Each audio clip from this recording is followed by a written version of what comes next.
ယခုအခါရွတ်ဆိုပူဇော်ကြရမယ့်ဂါထာတော်ကတော့တန်ရှစ်ချစ်ဂါထာတော်ပဲဖြစ်ပါတယ်ဒီဂါထာတော်ကြီးကိုဒီနေ့သုံးခေါက်ရွတ်ဆိုပူဇော်ပါကမိမိတို့နေထိုင်ရာအိမ်ဆိုင်ရုံးနေရာဌာနတွေမှာတရေတပည့်အစိမ့်မကောင်းသောမိစ္ဆာများမကပ်မဝင်မနှောင့်ယှက်နိုင်ပါဘူးတရေတပည့်တို့ကိုနိုင်နှင်းယုံမျှမကအပြန်အဆိုင်များကိုလည်းပဲနိုင်နှင်းစေပါတယ်ရှေးဆရာကြီးများမိတ်ဆိုခဲ့သည်မှာလက်လဲရွှင်စေပါတယ်လို့ဆိုပါတယ်ဒါကြောင့်ဒီဂါထာတော်ကိုရွတ်ဆိုပြပါမယ်တန္တာရစေကဝိဒံတံတန်သုဒ္ဓမတ္တဩရတံတန္တာရစေကဝိဒံတံတန်သုဒ္ဓမတ္တဩရတံတန်စိန်တကံဘဝေအာတံတံကံအပိတုမာနတံနောက်တစ်ခေါက်ပြန်ပြီးတော့ရွတ်ဆိုပြပါဦးမယ်တန္တာရစေကဝိဒံတံတံသုဒ္ဓမတ္တဩရတံတန်စိန်တကံဘဝေအာတံတံကံအပိတုမာနတံတန္တာရစေကဝိဒံတံတန္တရာစေကိုချိုးဖြစ်တော်မူပြီးထသောတန်သုဒ္ဓံအဝိဇ္ဇာအမောင်ကင်းသဖြင့်ဖြူဝင်းစင်ကြသောစိတ်ရှိတော်မူထသောအတ္တထိုဘုရားရှင်ဤဩရတံတတ္တမတံဗုဒ္ဓခေါ်ရင်သွေတော်အစစ်ဖြစ်တော်မူထသောဘဝေ30တထဘဝရ၌အာတံခင်မင်းတွေ့တာတဏတရားကိုတန်စိန်တကံကောင်းကောင်းကြီးတော်လံဖြတ်တော့တော်မူပြီးထသောသူမာနတန်ရွှင်ကြီးအေးမြကောင်းမွန်လှသောရွှေနှလုံးရှိတော်မူထသောတန်ခါအဘိအရိယရှိဘောတန်ဃာတော်မြတ်ကိုလီအဟံတပိတော်သည်ဝနာမီညွန်နုကြည်သာထီငါပြဖြင့်ကြည်စွာရိုကျိုးရှိခိုးပါ၏အရှင်ဘုရားတန္တာရစေကဝိဒံတံတံသုဒ္ဓမတ္တဩရတံတန်စိန်တကံဘဝေအာတံတံကံအပိတုမာနတံတန္တာရစေကဝိဒံတံတန္တရာစေကိုချိုးဖြစ်တော်မူပြီးထသောတန်သုဒ္ဓံအဝိဇ္ဇာအမောင်ကင်းသဖြင့်ဖြူဝင်းစင်ကြသောစိတ်ရှိတော်မူထသောအတ္တထိုဘုရားရှင်ဤဩရတံတတ္တမတံဗုဒ္ဓခေါ်ရင်သွေတော်အစစ်ဖြစ်တော်မူထသောဘဝေ30တထဘဝရ၌အာတံခင်မင်းတွေ့တာတဏတရားကိုတန်စိန်တကံကောင်းကောင်းကြီးတော်လံဖြတ်တော့တော်မူပြီးထသောသူမာနတန်ရွှင်ကြီးအေးမြကောင်းမွန်လှသောရွှေနှလုံးရှိတော်မူထသောတန်ခါအဘိအရိယရှိဘောတန်ဃာတော်မြတ်ကိုလီအဟံတပိတော်သည်ဝနာမီညွန်နုကြည်သာထီငါပြဖြင့်ကြည်စွာရိုကျိုးရှိခိုးပါ၏အရှင်ဘုရားတန္တာရစေကဝိဒံတံတံသုဒ္ဓမတ္တဩရတံတန်စိန်တကံဘဝေအာတံတံကံအပိတုမာနတံတန္တာရစေကဝိဒံတံတန္တရာစေကိုချိုးဖြစ်တော်မူပြီးထသောတန်သုဒ္ဓံအဝိဇ္ဇာအမောင်ကင်းသဖြင့်ဖြူဝင်းစင်ကြသောစိတ်ရှိတော်မူထသောအတ္တထိုဘုရားရှင်ဤဩရတံတတ္တမတံဗုဒ္ဓခေါ်ရင်သွေတော်အစစ်ဖြစ်တော်မူထသောဘဝေ30တထဘဝရ၌အာတံခင်မင်းတွေ့တာတဏတရားကိုတန်စိန်တကံကောင်းကောင်းကြီးတော်လံဖြတ်တော့တော်မူပြီးထသောသူမာနတန်ရွှင်ကြီးအေးမြကောင်းမွန်လှသောရွှေနှလုံးရှိတော်မူထသော တန်ခံအဘိအရိယရှိဘောတန်ဃာတော်မြတ်ကိုလီဟံတပိတော်သည်ဝနာမီညွန်နုကြည်သာထီငါပြဖြင့်ကြည်စွာရိုကျိုးရှိခိုးပါ၏အရှင်ဘုရားတန္တာရစကဝိဒန္တံတံသုဒ္ဓမတ္တဩရတံတံစိန်တကံဘဝေအာတံတံကံအပိတုမာနတံတန္တာရစကဝိဒန္တံတန္တရာစက်ကိုချိုးဖြစ်တော်မူပြီးထသောတန်တုဒ္ဓံအဝိဇ္ဇာအမောင်ကင်းသဖြင့်ဖြူဝင်းစင်ကြယ်သောစိတ်ရှိတော်မူထသောအတ္တထိုဘုရားရှင်ဤဩရတံတတ္တမတံဗုဒ္ဓခေါ်ရင်သွေးတော်အစစ်ဖြစ်တော်မူထသောဘဝေ31ထဘဝရ၌အာတံခင်မင်းတွေ့တာတဏှာတရားကိုတန်စိန်တကံကောင်းကောင်းကြီးတော်လံဖြတ်တော့တော်မူပြီးထသောသူမာနတန်ရွှင်ကြီးအေးမြကောင်းမွန်လှသောရွှေနှလုံးရှိတော်မူထသောတန်ခံအဘိအရိယရှိဘောတန်ဃာတော်မြတ်ကိုလီအဟံတပိတော်သည်ဝနာမီညွန်နုကြည်သာထီငါပြဖြင့်ကြည်စွာရိုကျိုးရှိခိုးပါ၏အရှင်ဘုရားတန္တာရစကဝိဒန္တံတံသုဒ္ဓမတ္တဩရတံတံစိန်တကံဘဝေအာတံတံကံအပိတုမာနတံတန္တာရစကဝိဒန္တံတန္တရာစက်ကိုချိုးဖြစ်တော်မူပြီးထသောတန်တုဒ္ဓံအဝိဇ္ဇာအမောင်ကင်းသဖြင့်ဖြူဝင်းစင်ကြယ်သောစိတ်ရှိတော်မူထသောအတ္တထိုဘုရားရှင်ဤဩရတံတတ္တမတံဗုဒ္ဓခေါ်ရင်သွေးတော်အစစ်ဖြစ်တော်မူထသောဘဝေ31ထဘဝရ၌အာတံခင်မင်းတွေ့တာတဏှာတရားကိုတန်စိန်တကံကောင်းကောင်းကြီးတော်လံဖြတ်တော့တော်မူပြီးထသောသူမာနတန်ရွှင်ကြီးအေးမြကောင်းမွန်လှသောရွှေနှလုံးရှိတော်မူထသောတန်ခံအဘိအရိယရှိဘောတန်ဃာတော်မြတ်ကိုလီအဟံတပိတော်သည်ဝနာမီညွန်နုကြည်သာထီငါပြဖြင့်ကြည်စွာရိုကျိုးရှိခိုးပါ၏အရှင်ဘုရားတန္တာရစကဝိဒန္တံတံသုဒ္ဓမတ္တဩရတံတံစိန်တကံဘဝေအာတံတံကံအပိတုမာနတံတန္တာရစကဝိဒန္တံတန္တရာစက်ကိုချိုးဖြစ်တော်မူပြီးထသောတန်တုဒ္ဓံအဝိဇ္ဇာအမောင်ကင်းသဖြင့်ဖြူဝင်းစင်ကြယ်သောစိတ်ရှိတော်မူထသောအတ္တထိုဘုရားရှင်ဤဩရတံတတ္တမတံဗုဒ္ဓခေါ်ရင်သွေးတော်အစစ်ဖြစ်တော်မူထသောဘဝေ31ထဘဝရ၌အာတံခင်မင်းတွေ့တာတဏှာတရားကိုတန်စိန်တကံကောင်းကောင်းကြီးတော်လံဖြတ်တော့တော်မူပြီးထသောသူမာနတန်ရွှင်ကြီးအေးမြကောင်းမွန်လှသောရွှေနှလုံးရှိတော်မူထသောတန်ခံအဘိအရိယရှိဘောတန်ဃာတော်မြတ်ကိုလီအဟံတပိတော်သည်ဝနာမီညွန်နုကြည်သာထီငါပြဖြင့်ကြည်စွာရိုကျိုးရှိခိုးပါ၏အရှင်ဘုရားတန္တာရစကဝိဒန္တံတံသုဒ္ဓမတ္တဩရတံတံစိန်တကံဘဝေအာတံတံကံအပိတုမာနတံတန္တာရစကဝိဒန္တံတန္တရာစက်ကိုချိုးဖြစ်တော်မူပြီးထသောတန်တုဒ္ဓံအဝိဇ္ဇာအမောင်ကင်းသဖြင့်ဖြူဝင်းစင်ကြယ်သောစိတ်ရှိတော်မူထသောအတ္တထိုဘုရားရှင်ဤဩရတံတတ္တမတံဗုဒ္ဓခေါ်ရင်သွေးတော်အစစ်ဖြစ်တော်မူထသောဘဝေ31ထဘဝရ၌အာတံခင်မင်းတွေ့တာတဏှာတရားကိုတန်စိန်တကံကောင်းကောင်းကြီးတော်လံဖြတ်တော့တော်မူပြီးထသောသူမာနတန်ရွှင်ကြီးအေးမြကောင်းမွန်လှသောရွှေနှလုံးရှိတော်မူထသော တန်ခါအဘိအရိယရှိဘောတန်ဃာတော်မြတ်ကိုလီဟံတပိတော်သည်ဝနာမီညွန်နုကြည်သာထီငါပြဖြင့်ကြည်စွာရိုကျိုးရှိခိုးပါ၏အရှင်ဘုရားတန္တာရစကဝိဒန္တံတံသုဒ္ဓမတ္တဩရတံတံစိန်တကံဘဝေအာတံတံကံအပိတုမာနတံ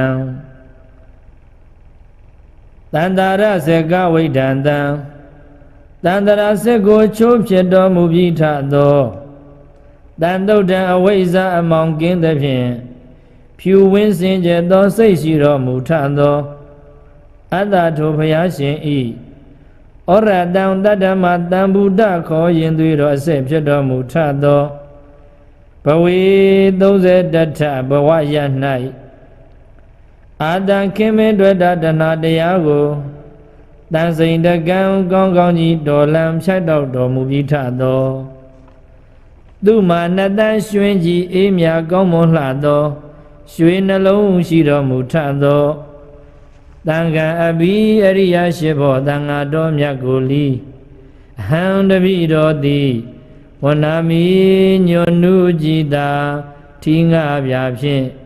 ကြည်စွာရိုကျိုးရှိခိုးပါ၏အရှင်ဘုရားတန္တာရစကဝိဒန္တံတံသုဒ္ဓမတ္တဩရတံတံစိန်တကံဘဝေအာတံတံကံအပိတုမာနတံ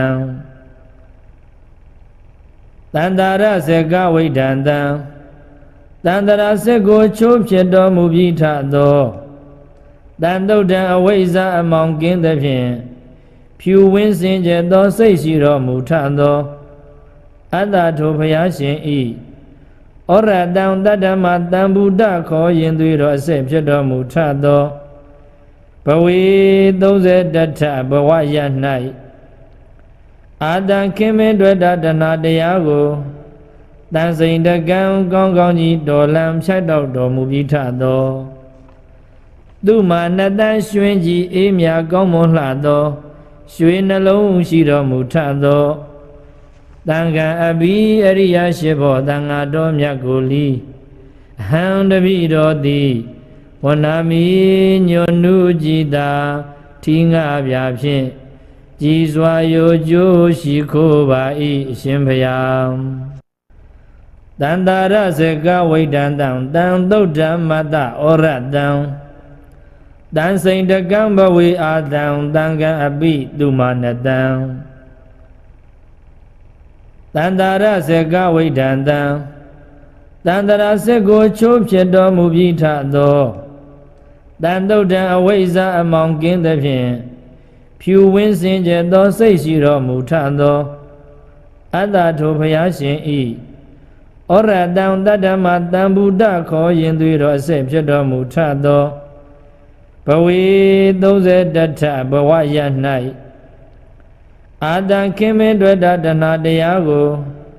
တန်စိန်တကံကောင်းကောင်းကြီးတော်လံဖြတ်တော့တော်မူပြီးထသောသူမာနတန်ရွှင်ကြီးအေးမြကောင်းမွန်လှသောရွှေနှလုံးရှိတော်မူထသောတန်ခါအဘိအရိယရှိဘောတန်ဃာတော်မြတ်ကိုလီဟံတပိတော်သည်ဝနာမီညွန်နုကြည်သာထီငါပြဖြင့်ကြည်စွာရိုကျိုးရှိခိုးပါ၏အရှင်ဘုရားတန္တာရစကဝိဒန္တံတံသုဒ္ဓမတ္တဩရတံတံစိန်တကံဘဝေအာတံတံကံအပိတုမာနတံတန္တာရစကဝိဒန္တံတန္တရာစက်ကိုချိုးဖြစ်တော်မူပြီးထသောတန်တုဒ္ဓံအဝိဇ္ဇာအမောင်ကင်းသဖြင့်ဖြူဝင်းစင်ကြယ်သောစိတ်ရှိတော်မူထသောအတ္တထိုဘုရားရှင်ဤဩရတံတတ္တမတံဗုဒ္ဓခေါ်ရင်သွေးတော်အစစ်ဖြစ်တော်မူထသောဘဝေ31ထဘဝရ၌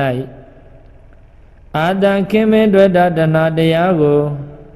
တန်စိန်တကံကောင်းကောင်းကြီးတော်လံဖြတ်တော့တော်မူပြီးထသောသူမာနတန်ရွှင်ကြီးအေးမြကောင်းမွန်လှသောရွှေနှလုံးရှိတော်မူထသော တန်ခါအဘိအရိယရှိဘောတန်ဃာတော်မြတ်ကိုလီဟံတပိတော်သည်ဝနာမီညွန်နုကြည်သာထီငါပြဖြင့်ကြည်စွာရိုကျိုးရှိခိုးပါ၏အရှင်ဘုရားတန္တာရစေကဝိဒံတံတံသုတ်တံမတ္တဩရတံတံစိန်တကံဘဝေအာတံတံကံအပိတုမာနတံတန္တာရစေကဝိဒံတံတန္တရာစေကိုချိုးဖြစ်တော်မူပြီးထသောတန်တုတ်တံအဝိဇ္ဇာအမောင်ကင်းသဖြင့်ဖြူဝင်းစင်ကြယ်သောစိတ်ရှိတော်မူထသောအတ္တထိုဘုရားရှင်ဤဩရတံတတ္တမတံဗုဒ္ဓခေါ်ရင်သွေးတော်အစစ်ဖြစ်တော်မူထသောဘဝေ30ထဘဝရ၌အာတံခင်မင်းတွေ့တာတဏတရားကိုတန်စိန်တကံကောင်းကောင်းကြီးတော်လံဖြတ်တော့တော်မူပြီးထသောသူမာနတန်ရွှင်ကြီးအေးမြကောင်းမွန်လှသောရွှေနှလုံးရှိတော်မူထသောတန်ခါအဘိအရိယရှိဘောတန်ဃာတော်မြတ်ကိုလီဟံတပိတော်သည်ဝနာမီညွန်နုကြည်သာထီငါပြဖြင့်ကြည်စွာရိုကျိုးရှိခိုးပါ၏အရှင်ဘုရားတန္တာရစေကဝိဒံတံတံသုတ်တံမတ္တဩရတံတံစိန်တကံဘဝေအာတံတံကံအပိတုမာနတံတန္တာရစေကဝိဒံတံတန္တရာစေကိုချိုးဖြစ်တော်မူပြီးထသောတန်တုတ်တံအဝိဇ္ဇာအမောင်ကင်းသဖြင့်ဖြူဝင်းစင်ကြယ်သောစိတ်ရှိတော်မူထသောအတ္တထိုဘုရားရှင်ဤဩရတံတတ္တမတံဗုဒ္ဓခေါ်ရင်သွေးတော်အစစ်ဖြစ်တော်မူထသောဘဝေ30ထဘဝရ၌အာတံခင်မင်းတွေ့တာတဏတရားကိုတန်စိန်တကံကောင်းကောင်းကြီးတော်လံဖြတ်တော့တော်မူပြီးထသောသူမာနတန်ရွှင်ကြီးအေးမြကောင်းမွန်လှသောရွှေနှလုံးရှိတော်မူထသောတန်ခါအဘိအရိယရှိဘောတန်ဃာတော်မြတ်ကိုလီဟံတပိတော်သည်ဝနာမီညွန်နုကြည်သာထီငါပြဖြင့်ကြည်စွာရိုကျိုးရှိခိုးပါ၏အရှင်ဘုရားတန္တာရစေကဝိဒံတံတံသုတ်တံမတ္တဩရတံတံစိန်တကံဘဝေအာတံတံကံအပိတုမာနတံတန္တာရစေကဝိဒံတံတန္တရာစေကိုချိုးဖြစ်တော်မူပြီးထသောတန်တုတ်တံအဝိဇ္ဇာအမောင်ကင်းသဖြင့်ဖြူဝင်းစင်ကြယ်သောစိတ်ရှိတော်မူထသောအတ္တထိုဘုရားရှင်ဤဩရတံတတ္တမတံဗုဒ္ဓခေါ်ရင်သွေးတော်အစစ်ဖြစ်တော်မူထသောဘဝေ30ထဘဝရ၌အာတံခင်မင်းတွေ့တာတဏတရားကိုတန်စိန်တကံကောင်းကောင်းကြီးတော်လံဖြတ်တော့တော်မူပြီးထသောသူမာနတန်ရွှင်ကြီးအေးမြကောင်းမွန်လှသောရွှေနှလုံးရှိတော်မူထသောတန်ခါအဘိအရိယရှိဘောတန်ဃာတော်မြတ်ကိုလီဟံတပိတော်သည်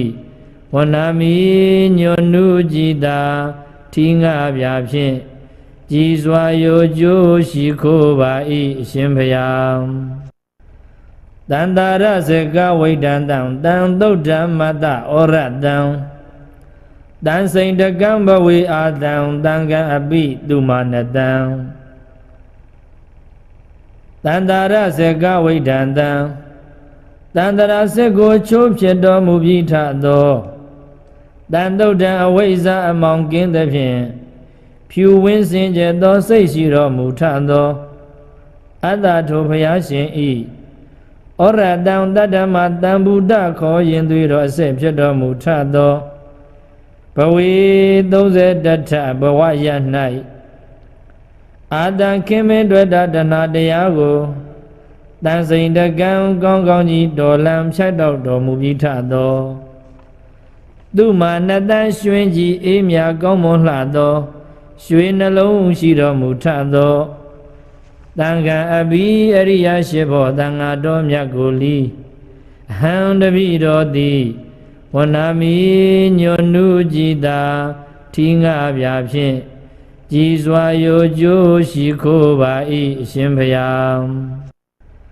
တန္တာရစေကဝိဒန္တံတံသုတ်ဓမ္မတဩရတံတံစိန်တကံဘဝေအာတံတံကံအပိတုမာနတံတန္တာရစေကဝိဒန္တံတန္တရာစေကိုချိုးဖြစ်တော်မူပြီးထသောတန်တုတ်တံအဝိဇ္ဇာအမောင်ကင်းသဖြင့်ဖြူဝင်းစင်ကြယ်သောစိတ်ရှိတော်မူထသောအတ္တထိုဘုရားရှင်ဤဩရတံတတ္တမတံဗုဒ္ဓခေါ်ရင်သွေးတော်အစစ်ဖြစ်တော်မူထသောဘဝေ30တထဘဝရ၌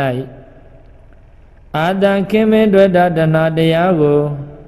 တန်စိန်တကံကောင်းကောင်းကြီးတော်လံဖြတ်တော့တော်မူပြီးထသောသူမာနတန်ရွှင်ကြီးအေးမြကောင်းမွန်လှသောရွှေနှလုံးရှိတော်မူထသောတန်ခံအဘိအရိယရှိဘောတန်ဃာတော်မြတ်ကိုလီအဟံတပိတော်သည်ဝနာမီညွန်နုကြည်သာထီငါပြဖြင့်ကြည်စွာရိုကျိုးရှိခိုးပါ၏အရှင်ဘုရားတန္တာရစေကဝိဒန္တံတံသုတ်ဓမ္မတဩရတံတံစိန်တကံဘဝေအာတံတံကံအပိတုမာနတံတန္တာရစေကဝိဒန္တံတန္တရာစေကိုချိုးဖြစ်တော်မူပြီးထသောတန်တုတ်တံအဝိဇ္ဇာအမောင်ကင်းသဖြင့်ဖြူဝင်းစင်ကြယ်သောစိတ်ရှိတော်မူထသောအတ္တထိုဘုရားရှင်ဤဩရတံတတ္တမတံဗုဒ္ဓခေါ်ရင်သွေးတော်အစစ်ဖြစ်တော်မူထသောဘဝေ30တထဘဝရ၌အာတံခင်မင်းတွေ့တာတဏတရားကိုတန်စိန်တကံကောင်းကောင်းကြီးတော်လံဖြတ်တော့တော်မူပြီးထသောသူမာနတန်ရွှင်ကြီးအေးမြကောင်းမွန်လှသောရွှေနှလုံးရှိတော်မူထသောတန်ခံအဘိအရိယရှိဘောတန်ဃာတော်မြတ်ကိုလီအဟံတပိတော်သည်ဝနာမီညွန်နုကြည်သာထီငါပြဖြင့်ကြည်စွာရိုကျိုးရှိခိုးပါ၏အရှင်ဘုရားတန္တာရစေကဝိဒန္တံတံသုတ်ဓမ္မတဩရတံ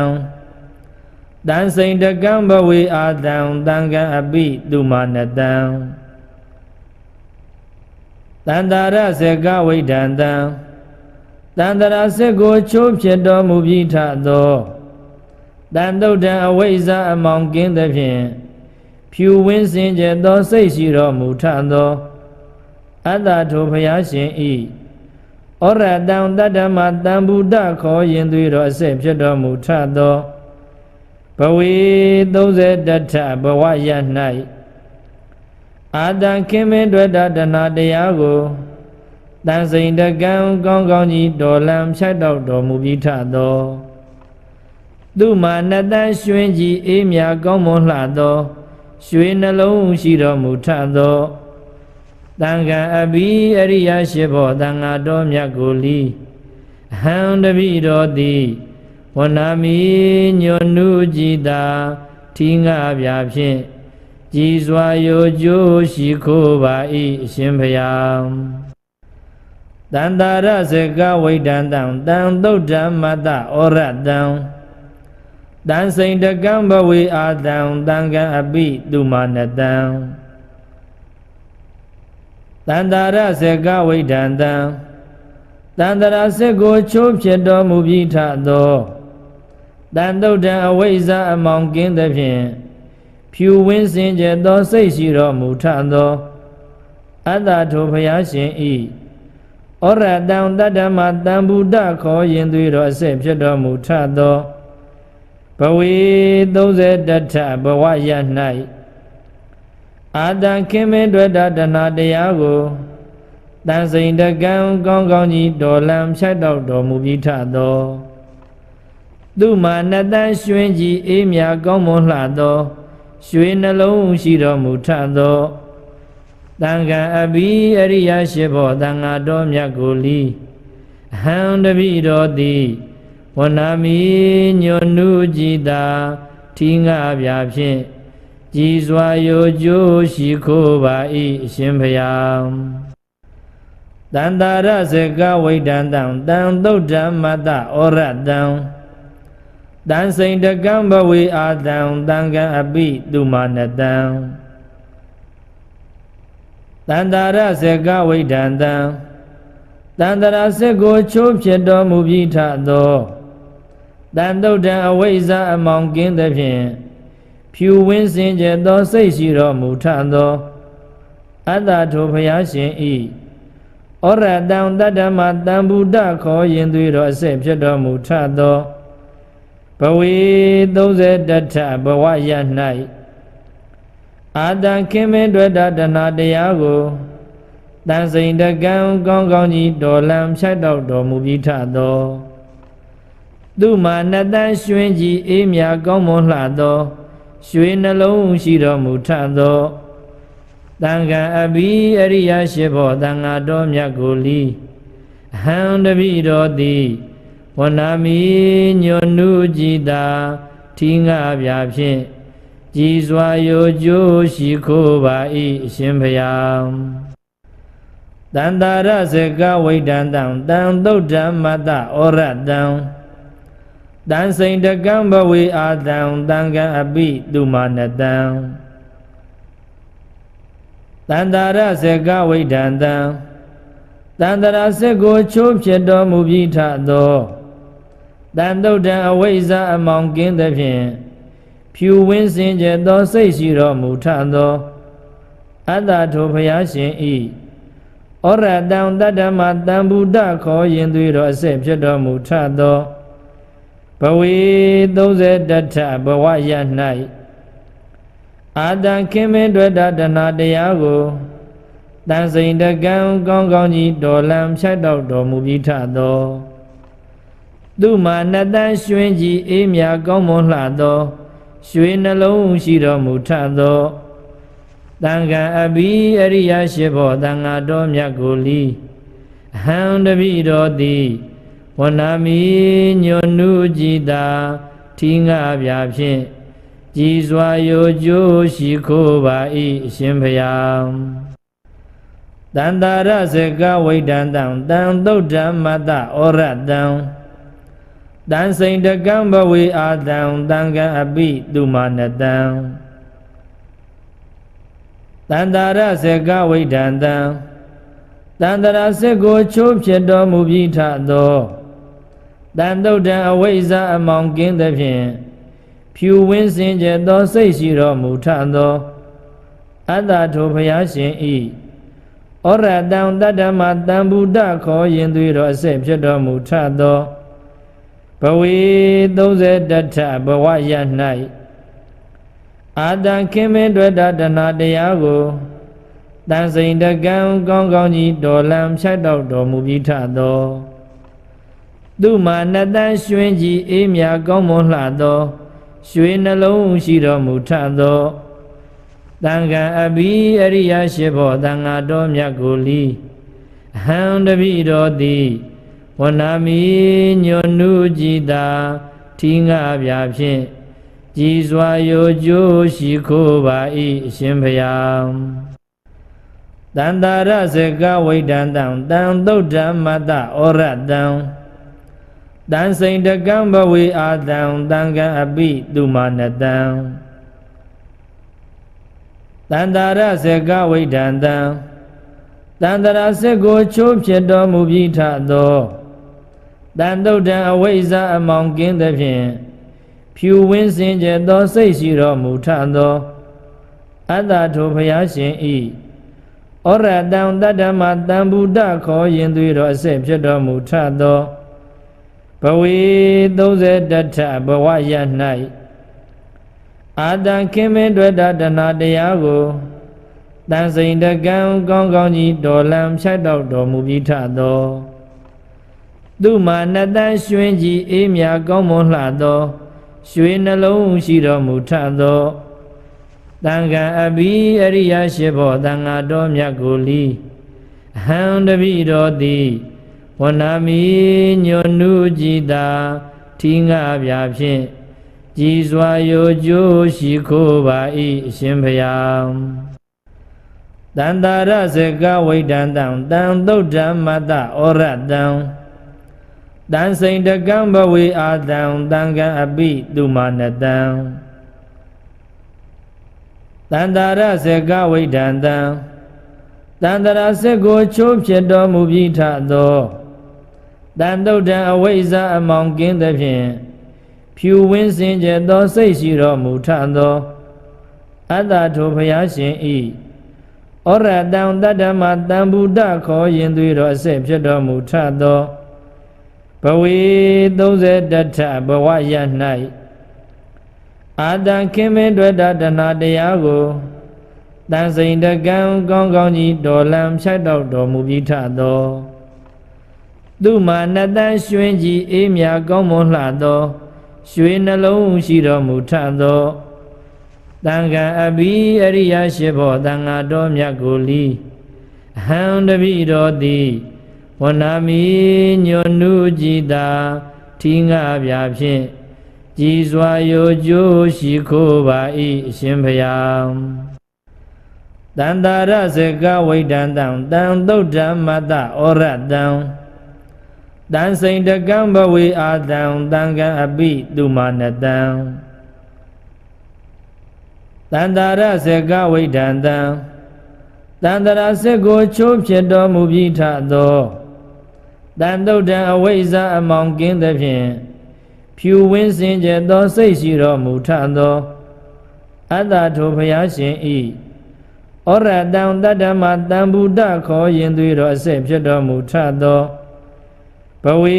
30ထဘဝရ၌အာတံခင်မင်းတွေ့တာတဏှာတရားကိုတန်စိန်တကံကောင်းကောင်းကြီးတော်လံဖြတ်တော့တော်မူပြီးထသောသူမာနတန်ရွှင်ကြီးအေးမြကောင်းမွန်လှသောရွှေနှလုံးရှိတော်မူထသောတန်ခံအဘိအရိယရှိဘောတန်ဃာတော်မြတ်ကိုလီဟံတပိတော်သည်ဝနာမီညွန်နုကြည်သာထီငါပြဖြင့်ကြည်စွာယိုကျိုးရှိခိုးပါ၏အရှင်ဘုရားတန္တာရစကဝိဒံတံတံသုဒ္ဓမတ္တဩရတံတံစိန်တကံဘဝေအာတံတံကံအပိတုမာနတံတန္တာရစကဝိဒံတံတန္တရာစက်ကိုချိုးဖြစ်တော်မူပြီးထသောတန်တုဒ္ဓံအဝိဇ္ဇာအမောင်ကင်းသဖြင့်ဖြူဝင်းစင်ကြယ်သောစိတ်ရှိတော်မူထသောအတ္တထိုဘုရားရှင်ဤဩရတံတတ္တမတံဗုဒ္ဓခေါ်ရင်သွေးတော်အစစ်ဖြစ်တော်မူထသောဘဝေ30ထဘဝရ၌အာတံခင်မင်းတွေ့တာတဏှာတရားကိုတန်စိန်တကံကောင်းကောင်းကြီးတော်လံဖြတ်တော့တော်မူပြီးထသောသူမာနတန်ရွှင်ကြီးအေးမြကောင်းမွန်လှသောရွှေနှလုံးရှိတော်မူထသောတန်ခံအဘိအရိယရှိဘောတန်ဃာတော်မြတ်ကိုလီဟံတပိတော်သည်ဝနာမီညွန်နုကြည်သာထီငါပြဖြင့်ကြည်စွာယိုကျိုးရှိခိုးပါ၏အရှင်ဘုရားတန္တာရစကဝိဒံတံတံသုဒ္ဓမတ္တဩရတံတံစိန်တကံဘဝေအာတံတံကံအပိတုမာနတံတန္တာရစကဝိဒံတံတန္တရာစက်ကိုချိုးဖြစ်တော်မူပြီးထသောတန်တုဒ္ဓံအဝိဇ္ဇာအမောင်ကင်းသဖြင့်ဖြူဝင်းစင်ကြယ်သောစိတ်ရှိတော်မူထသောအတ္တထိုဘုရားရှင်ဤဩရတံတတ္တမတံဗုဒ္ဓခေါ်ရင်သွေးတော်အစစ်ဖြစ်တော်မူထသောဘဝေ30ထဘဝရ၌အာတံခင်မင်းတွေ့တာတဏှာတရားကိုတန်စိန်တကံကောင်းကောင်းကြီးတော်လံဖြတ်တော့တော်မူပြီးထသော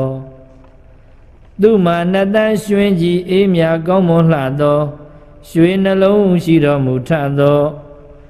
တန်ခံအဘိအရိယရှိဘောတန်ဃာတော်မြတ်ကိုလီအဟံတပိတော်သည်ဝနာမီညွန်နုကြည်တာထီငါပြဖြင့်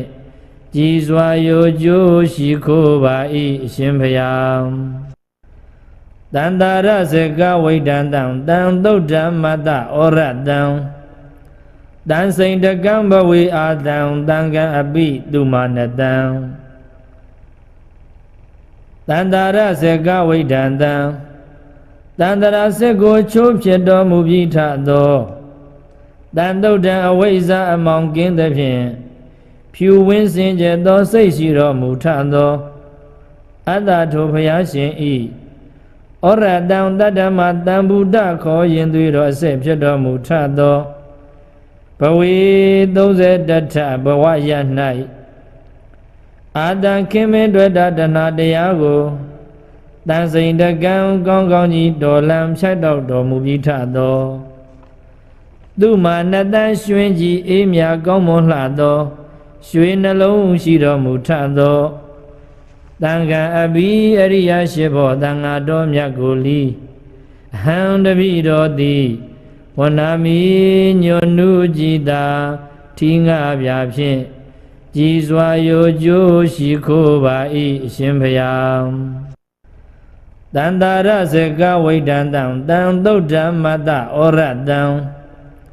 တံစိန်တကံဘဝေအာတံတံကံအပိတုမာနတံတန္တာရစေကဝိဒန္တံတန္တရာစေကိုချိုးဖြစ်တော်မူပြီးထသောတန်တုဒ္ဓံအဝိဇ္ဇာအမောင်ကင်းသဖြင့်ဖြူဝင်းစင်ကြယ်သောစိတ်ရှိတော်မူထသောအတ္တထိုဘုရားရှင်ဤ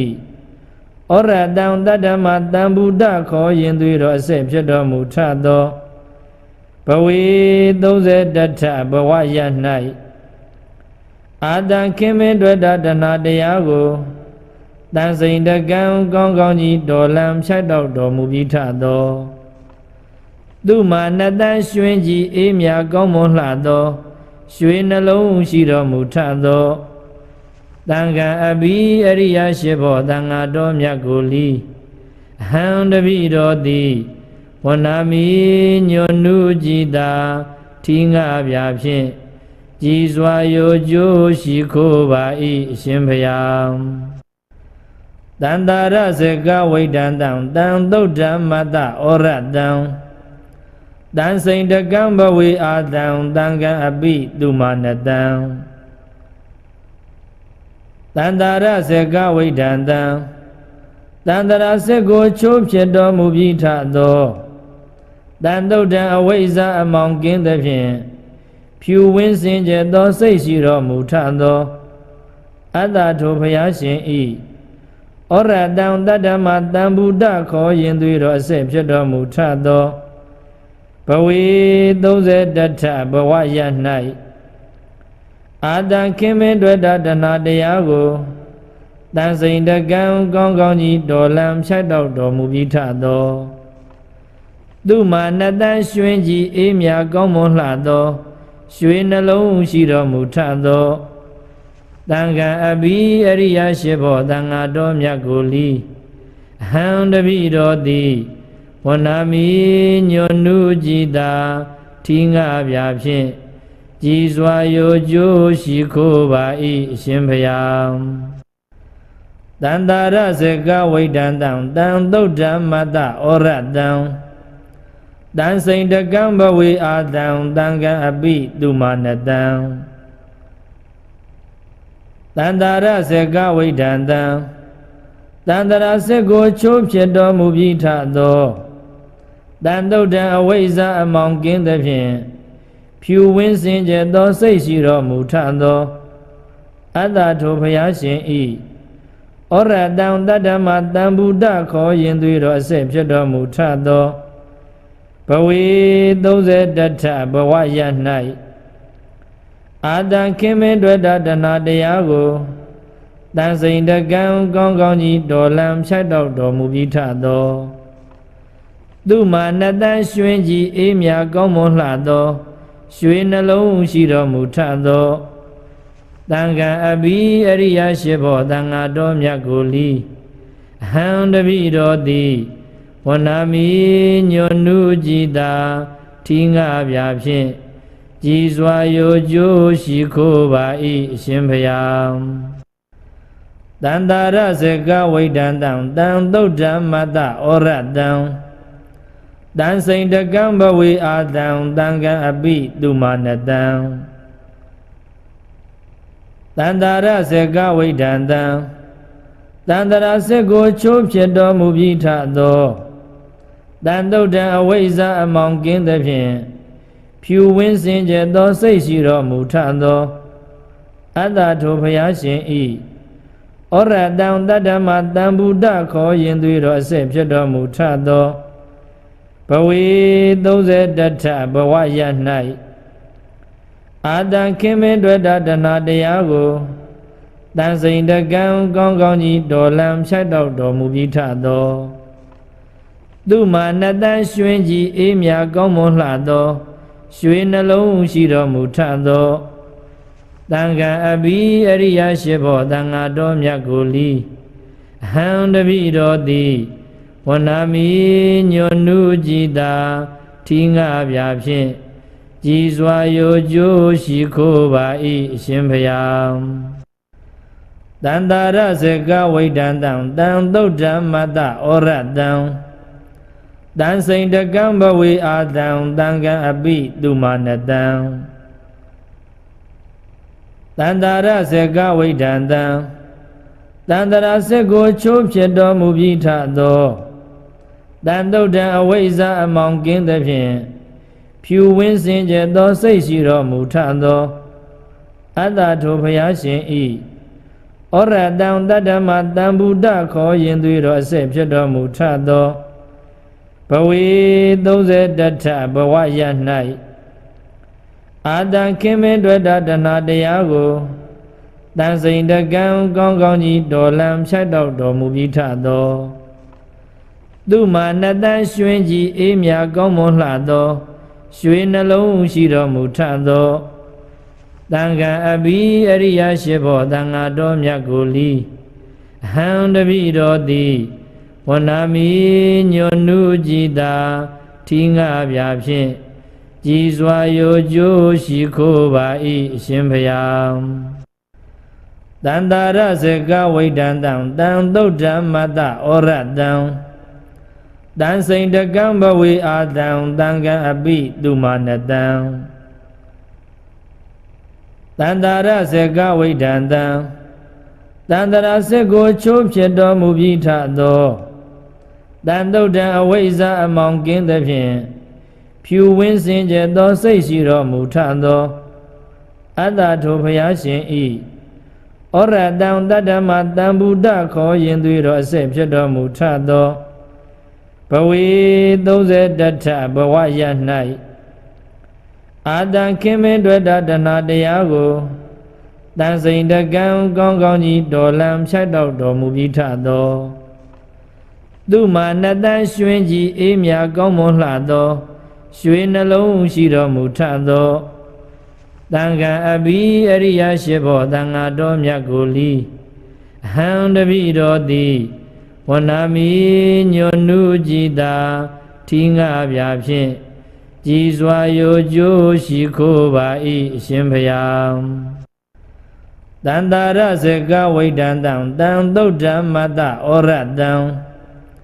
တံစိန်တကံဘဝေအာတံတံကံအပိတုမာနတံ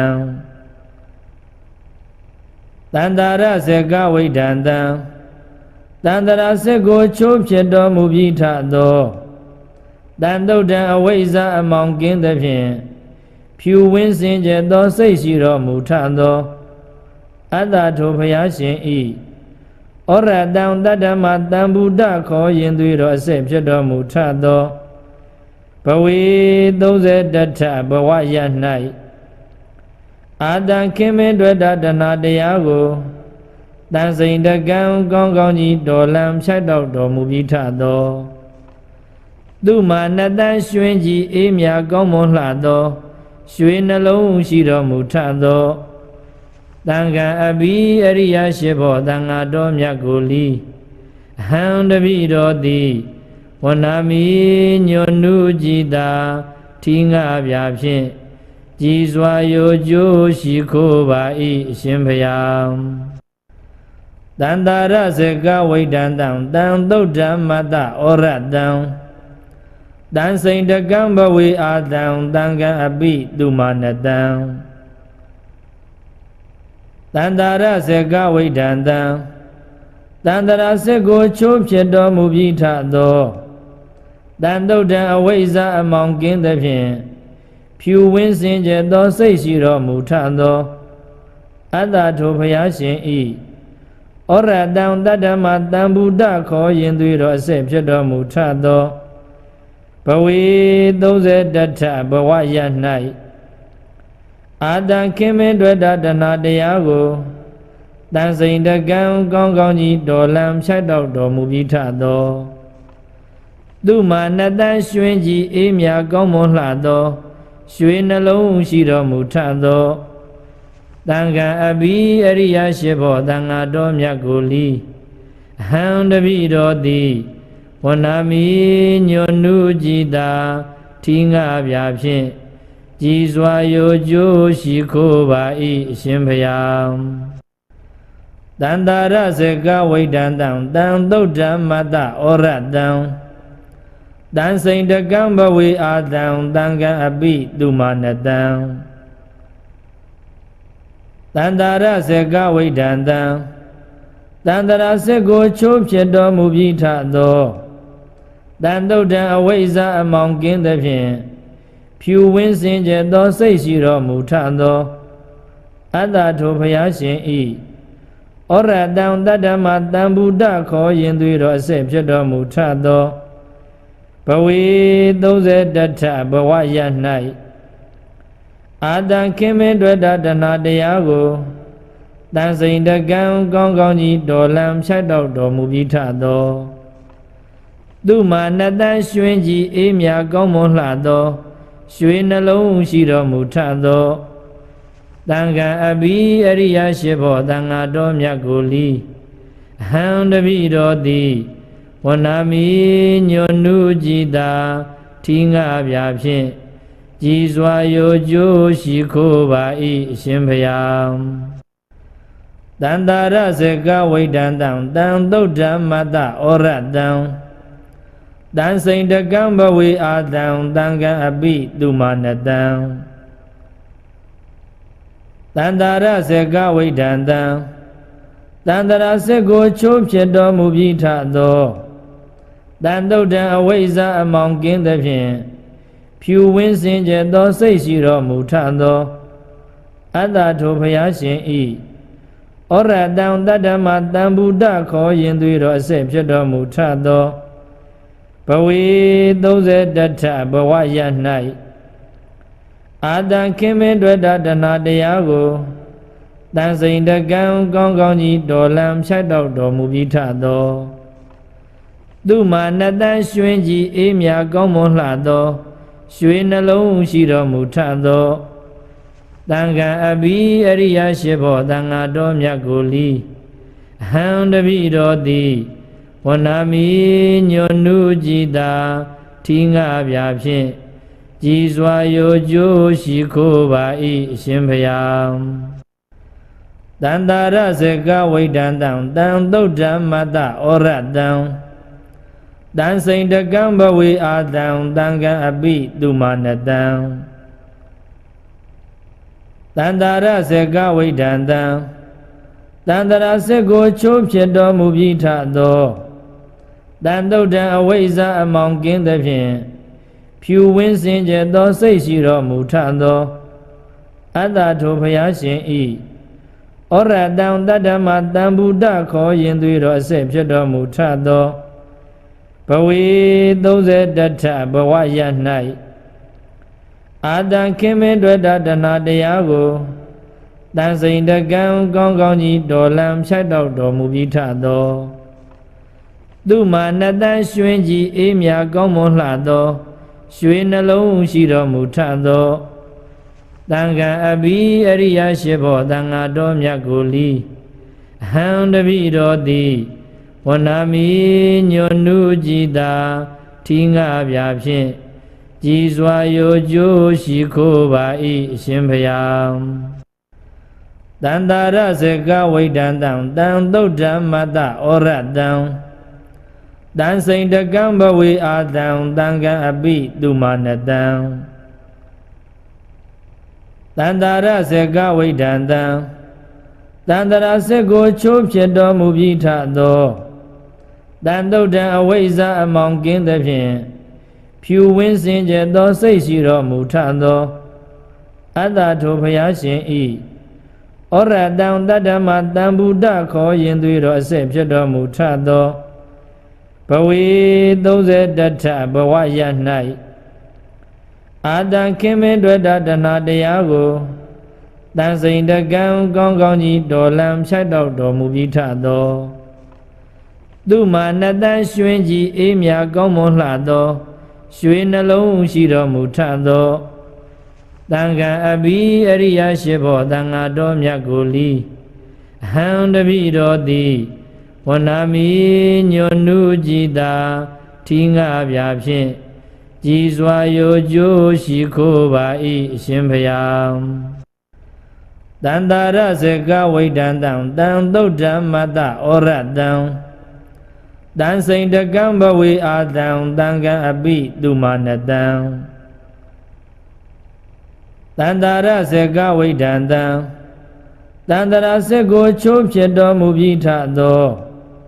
တန်တုဒ္ဓံအဝိဇ္ဇာအမောင်ကင်းသဖြင့်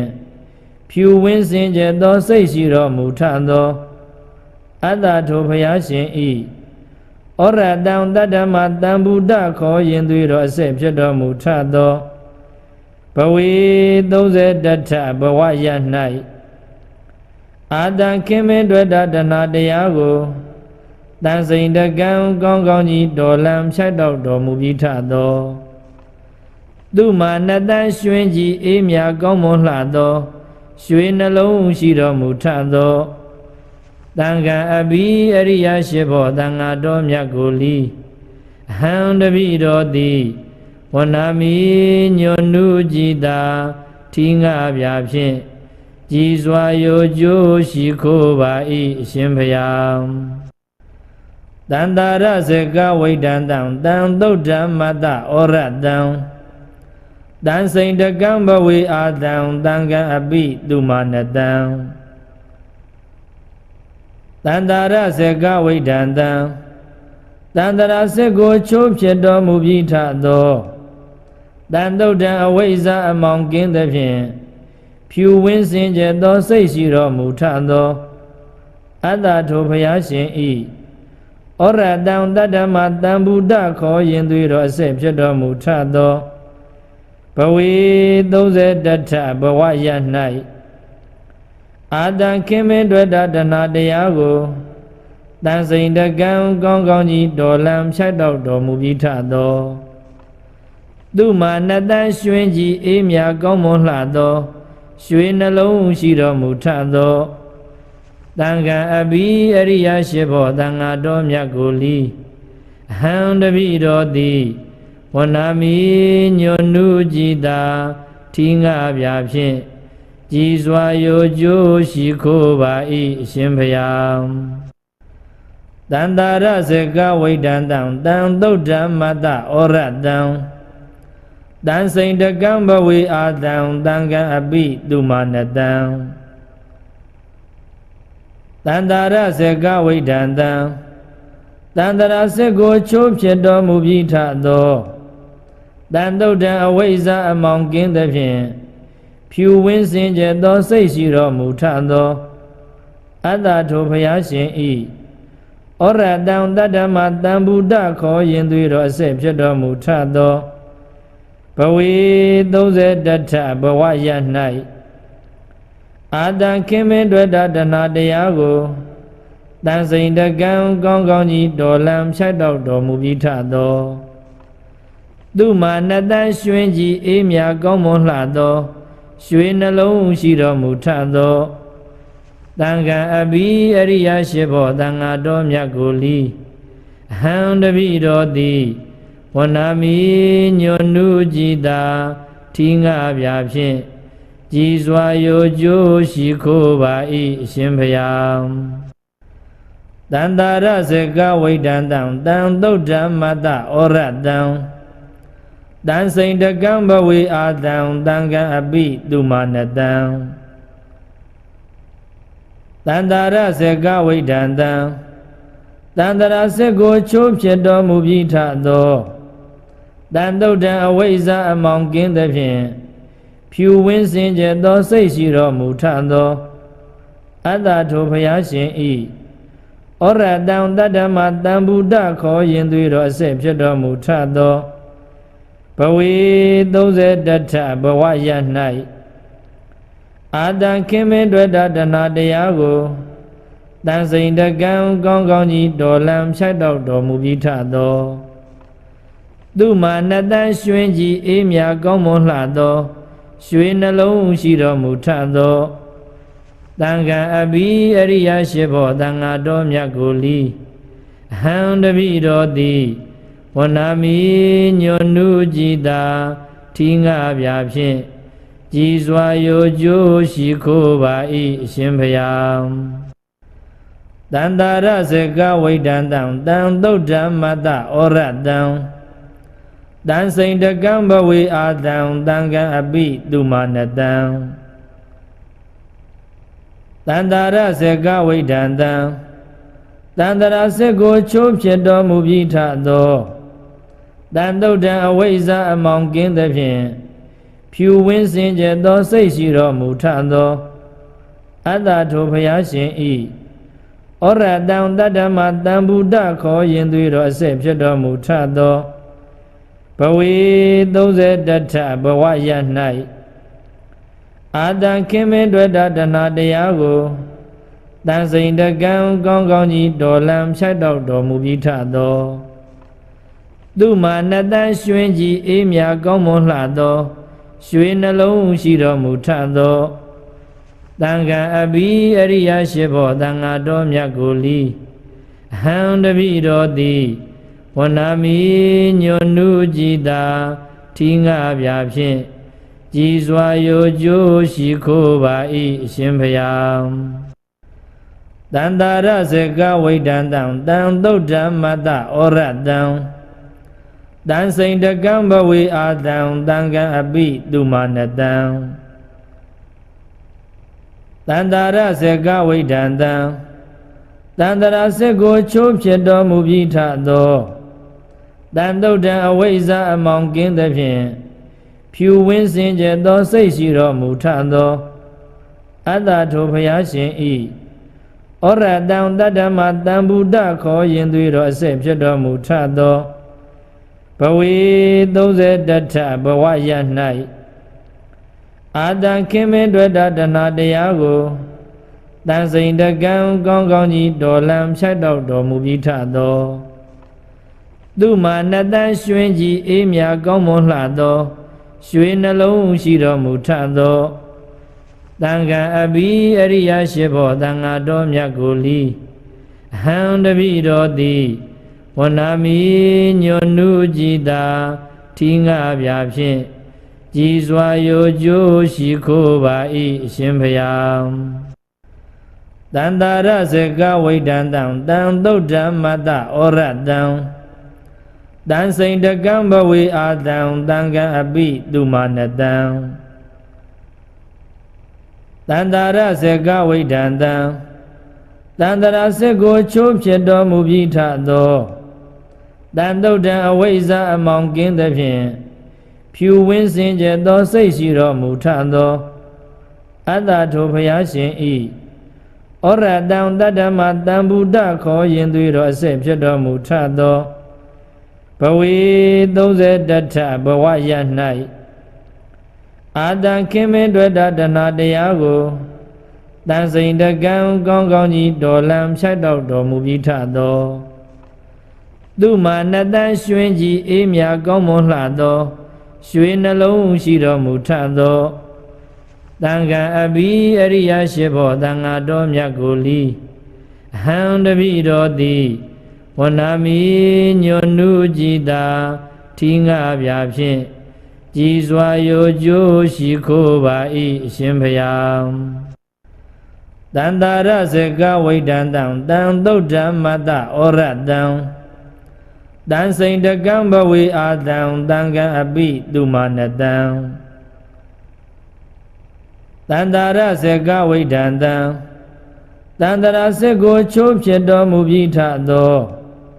တန်တုဒ္ဓံအဝိဇ္ဇာအမောင်ကင်းသဖြင့်ဖြူဝင်းစင်ကြယ်သောစိတ်ရှိတော်မူထသောအတ္တထိုဘုရားရှင်ဤဩရတံတတ္တမတံဗုဒ္ဓခေါ်ရင်သွေးတော်အစစ်ဖြစ်တော်မူထသောဘဝေ31ထဘဝရ၌အာတံခင်မင်းတွေ့တာတဏတရားကိုတန်စိန်တကံကောင်းကောင်းကြီးတော်လံဖြတ်တော့တော်မူပြီးထသောသူမာနတန်ရွှင်ကြီးအေးမြကောင်းမွန်လှသောရွှေနှလုံးရှိတော်မူထသောတန်ခံအဘိအရိယရှိဘောတန်ဃာတော်မြတ်ကိုလီအဟံတပိတော်သည်ဝနာမီညွန်နုကြည်သာထီငါပြဖြင့်ကြည်စွာရိုကျိုးရှိခိုးပါ၏အရှင်ဘုရား